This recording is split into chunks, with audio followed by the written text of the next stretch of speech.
Recently, I finished Middle-earth Shadow of War, a very good game up until the end of Act 3, where everything goes sideways, and it goes from a solid 9 out of 10 to a very weak 8, all thanks to disappointing final act. In this video, I wanted to take a look at what pissed me off about it, and why I think it is one of the most boring, tedious, and rage-inducing parts of the game.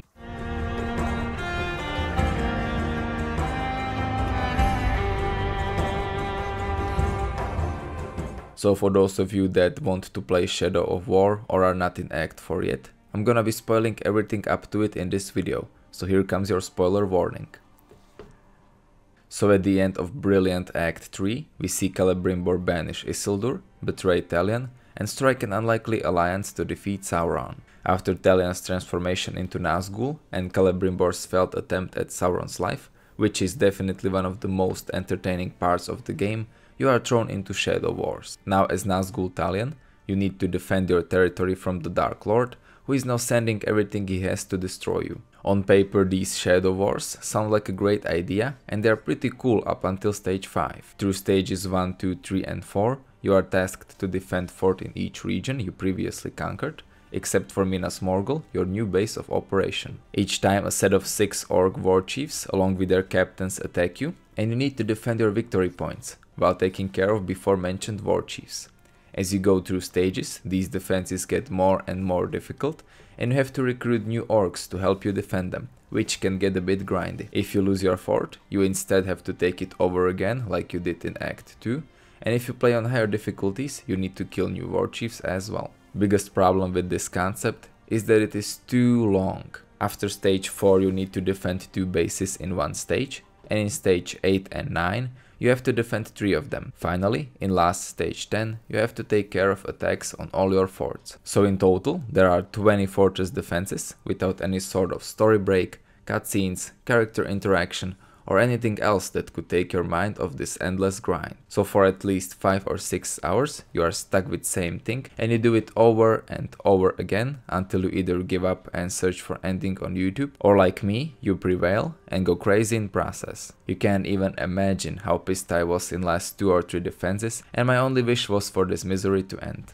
Other than being extremely long and repetitive, there are some other huge problems with Act 4 as well. In my opinion, it does not contain almost anything that made this game fun in first place. I remember when I played it for 5 hours straight in Act 2 because of its addicting gameplay. For me, core of this game is about finding information about different orcs, taking advantage of their weakness, planning course of attack, and striking. Other times your target orcs are in missions that you can participate in. Those are fun and diverse, ranging from hunts, ambushes, to even cage battles. Yes, they do get repetitive over time, but there is always something different to do as well. You can hunt rogue captains, help your own orcs reach higher ranks, or take on some of the many story missions with Bruce, Eltariel, or Karnan that serve as a great distraction from orc hunting. All of this is missing in Act 4. When you start a siege or defense, you already know all the information about orcs you need to know, including their weaknesses and strengths, so half the fun of fighting orcs is already gone. You can't ambush them or prepare a trap, all you do is wait for them to come to you to kill them or enslave them. They also use the same tactics with catapults, archers and flag bearers, with every defense being exactly same as last one.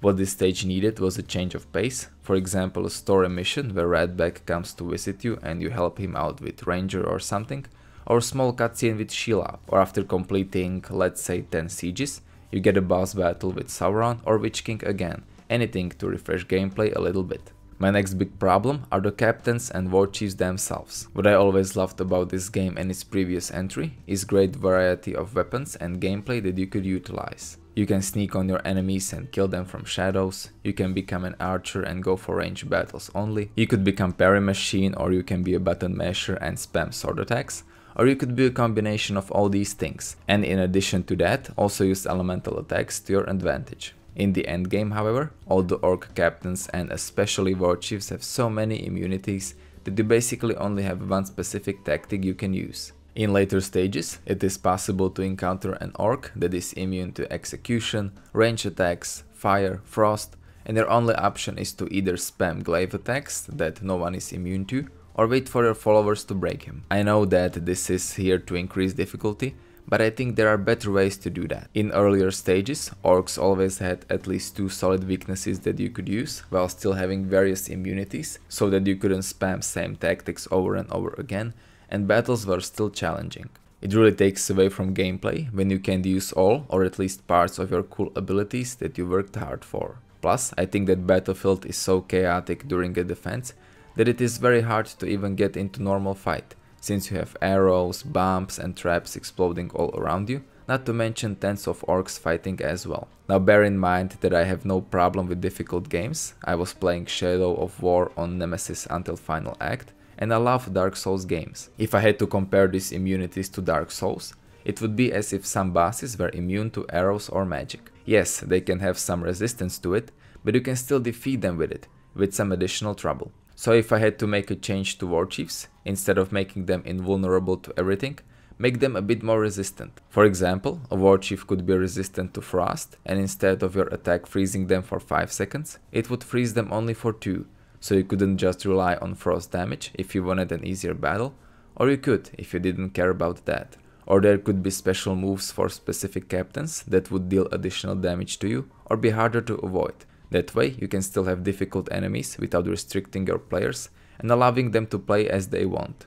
Another small complaint I have is War Chief's goddamn introductions. In early stages you don't meet many captains, and each one of them has unique personality. In these 4 defenses, however, you always have 6 attacking War Chiefs, and each one of them has at least 2 captains with them, for a total of 18 goddamn introductions that you have to go through, that you cannot skip. It almost becomes hilarious when you see 5 captains lining up and introducing themselves. Another problem with these introductions is that they can happen anytime, so if you are in the middle of combo or execution, a captain, eager to let you know about him, will disrupt that for you, which can take you away from heat of battle. I think that main reason for Act 4 was to sell loot boxes, because people are lazy and they don't feel like farming for orcs, and it does get a bit harder towards the end, with level 60 plus orcs attacking you. I think that this was a stupid decision as well, since you can easily buy new orcs for Mirian, and by the end of game I still had more than 70,000 of it. Anytime I felt like my fort was weak, I just bought 5 boxes for 7,500 Mirian and I was good to go without using my wallet. So I don't see any reason for buying loot boxes whatsoever, unless you really care about having legendary orcs as your overlords and war chiefs. So overall, Act 4 is a huge fail that drags otherwise a very good game that I originally did not even want to make a video about, to a good game that should have ended after Act 3. By the end of it, I was already satisfied with the game and I felt like I experienced everything there is to it with over 20 hours clocked, so there was no need for this slog, or if they still wanted to keep it in, it should have been 10 for defenses at most. Oh, and if you do manage to complete it without losing your sanity, you get a pretty cool cutscene that kinda explains what Talion went through during this war, and it is a nice tie-in into original Lord of the Rings. However, I do not think it is worth the grind. Hopefully, with an upcoming update to Shadow Wars that was recently announced, that promises a lot of positive changes like new narrative and streamlined experience, they can become better and enjoyable to play. So if you plan on playing Shadow of War, play it until the end of Act 3, try maybe 1 or 2 sieges in Act 4, and then wait until new update rolls out in July. In the end, I would still recommend this game, although be aware that Act 4 is a complete disaster. So yeah guys, I hope you enjoyed this video. I know that this video wasn't very popular in pool that I had when I released the Fallout video, but I still wanted to make it because I felt like Shadow of War was a very good game that was unfortunately dragged by this Act 4. So once again, please leave any of your feedback in the comments. Tell me if the audio was good, if the script was good, if the gameplay and editing were good as well. And once again, I will be having another poll in the description, so that way you can vote on the next video. I will be doing the Wolfenstein one I promised before, but after that I once again have a few ideas and I'm not sure which one I should use first. So again, link for the poll is in the description, and please, if you have time, vote on it. It would help me a lot to decide what I should pursue next. And yeah guys, once again I hope you enjoyed this video. Thank you for watching and I will see you next time.